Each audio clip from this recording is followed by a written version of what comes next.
This is happiness, to be everything at once. Be unblinded, be unlearned, be unbridled and unburned.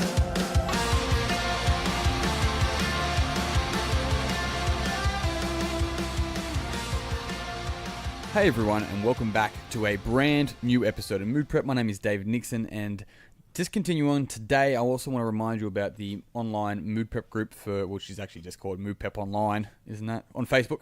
You can find it if you literally search in Facebook, Mood Prep Online. It should pop up. It's a group for all the listeners that are enjoying a lot of the content and want to find out more about it. I'll chuck resources in there and a whole other things on there for you as well, with a bunch of other like-minded people that love this sorts of stuffs. Cool, delicious. Jump in there, have a look. Now, this should also be in the comments of this when the podcast goes live as well, so you can simply get a link from there. Otherwise, that's it for today in relation to the Mood Prep Online stuff. Let's get started with the podcast. Today, I want to talk about learning to love the process. Now, learning to love the process is an interesting conversation, and the reason why I think that's an interesting conversation is because sometimes it can kind of come across a little bit wishy-washy. And when I say wishy-washy, I mean it's not solid, right? People can't, it's just like, yeah, love the process, I get it, but I need to get this goal, I need to get this outcome. And so people then start being more focused on what the outcome of that process is, rather than understanding the process is more important. Now, why is it more important? Because, someone will go, no, it's so crucial for me to get this outcome, that they are blind to the process and then sort of allow themselves to get pulled in whatever way they think that they need to be pulled in order to get the goal. Let me give you an example, right? You might have somebody that wants to achieve something that they set a goal for them when they were like 12, right? And as they got older, they're like, nah, I've wanted this my whole life, I'm going to get it. And what happens is that they put their self-worth and their happiness on the other side of that thing they're trying to obtain, and they ignore the process along the way. The issue with this is that, let's say they obtain it, right? And I've seen this multiple times, both in exercise and in career and everything, right? And they get there. They get the thing, and they're 35. And when they get there, they sort of stop and they look around and like, is this it? They're like, yeah, man, this is it. They're like, I worked my fucking ass off for 20 years, from 15 to 35, for 2 decades, right? I worked my ass off to get to this level of sport maybe, right? Or maybe it wasn't that level of sport. Maybe it was that level in career. And they go, and this is it. I feel no different. And it's like, that's exactly right. Because you put your self-worth, you put your happiness on the other side of obtaining that goal. The other thing that's so crucial to understand is that, why would we think that 15-year-old us knows better than 35-year-old of us, right? He won't, or she won't, because he doesn't have that, or she doesn't have that, like 2 decades of existing and living to be able to understand the process, right? So when we live in the process, and when we're able to be present with it and deal with reality as it arises, rather than just being stubborn with the outcome, what ends up happening is that we're able to pivot what we're doing. Because let's say hypothetically I want to achieve a goal in my career, is that technology changes so goddamn fucking quickly. I don't know what it's going to look like in 5, 10, 15, 20 years time. It's like going, I want to have 30 gyms because I want to have the biggest impact on people I can. It's like, dude, technology's changed that now. Technology has allowed me to make a bigger impact online. I have more people listening to my podcast than I do train each day. I can't train that many people each day. So the beauty of that is going, things change, right? I didn't even know what a podcast was 10 years ago. And so because of this, it allows us to go, if we are able to start learning how to love the process, what we're actually doing is starting to learn how to love ourselves. Now that can kind of sound a bit like far-fetched, but I'll bring it around for you. Let me explain the reason why. Is because the process is your story, right? The process is your eulogy. The process is the dash that's between the 2 dates on your fucking tombstone. That's what the process is. And if you ignore the process, all you get is the dates, right? You don't get the dash. And the issue with that is that you get to the end and you're like, I wasted X, right?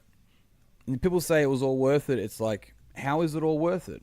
What was worth it? And maybe you get to the end of the days and the outcome of your goal was so worth it on a global scale that maybe it was worth the process of not knowing, not understanding. But you will find that the people that you truly look up to pivot during the process, right?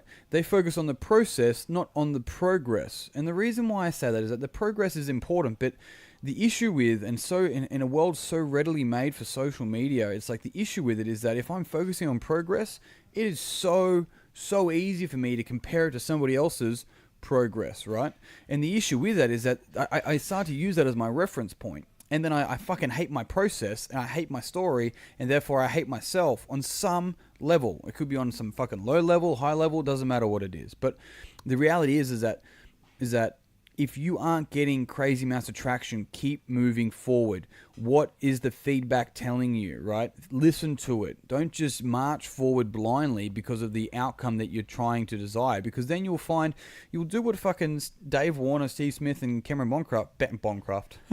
Bancroft decided to do. And what I'm saying there is that they go, this is the outcome. We've got to get to this outcome. It's like, right, any means possible. And when you get to that desperate space, that unhealthy space, then you start to do things that aren't good for you long term. You start to look for short-term wins, and short-term wins often turn into long-term losses, and that's a really important thing to digest. So when we are learning to love the process, rather than, it's probably not even loving the process as much as it is focusing on the process, rather than focusing on the progress. Because when we start focusing on the progress happens. When we focus on the progress, we're not actually focusing on the impact we're making. And that is a really important distinction, right?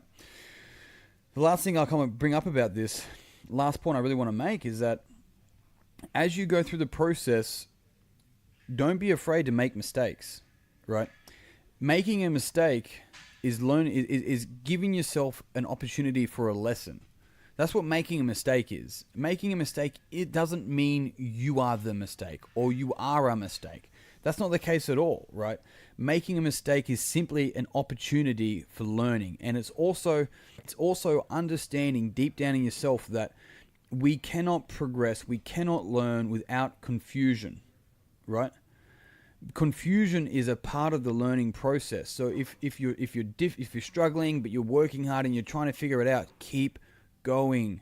Don't focus on the progress. I get it. It's fucking hard. I understand. But trust the process, back yourself, and more importantly, trust yourself, right? It's going to the point of not even having to trust yourself, because trusting yourself and telling yourself that you trust yourself presupposes that you probably don't trust yourself.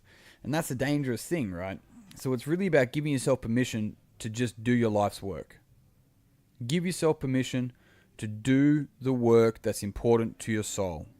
And that can change everything, right? Impact over income. It doesn't mean impact's more important than income. It means I won't sacrifice impact for income, right? I won't sell my soul. It's that conversation, and you have to have it with yourself. I can't have that with you, right? And you can't have that for me. I need to have that for me, and you need to have it for you. But it's understanding that your happiness and your success and who you are is not on the other side of a medal, right? In order to become a black belt, you first must be a black belt. Good brown belts do not get given a black belt, and that's a really crucial thing to understand. Cool. Team, probably going to leave it there. The last thing I want to say in relation to trusting the process is that give yourself permission to start. Give yourself permission to start doing something that you know is important to you. Give yourself permission to keep moving forward with the things that you know are important to you, right? You got a couple of speed bumps, go over them. You got a couple of hurdles, just figure them out. You can do that. You got to give yourself permission to own it and move forward.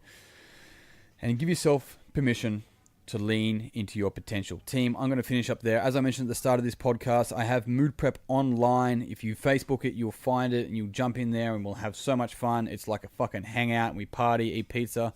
I probably can't give you digital pizza. I wish I could, but either way, I would if I could. Hey, and if I'm in town and you're around, let's get some freaking pizza. I'm down. Team, I'm going to finish up. Thank you very much, as always, for listening. If you found this podcast beneficial and you think you'd find that your friends would also find it beneficial, I'd love it if you could share it with them. Otherwise, as always, until next time, peace and pizza, kick today in the dick, and slay the dragon. I'll see you soon.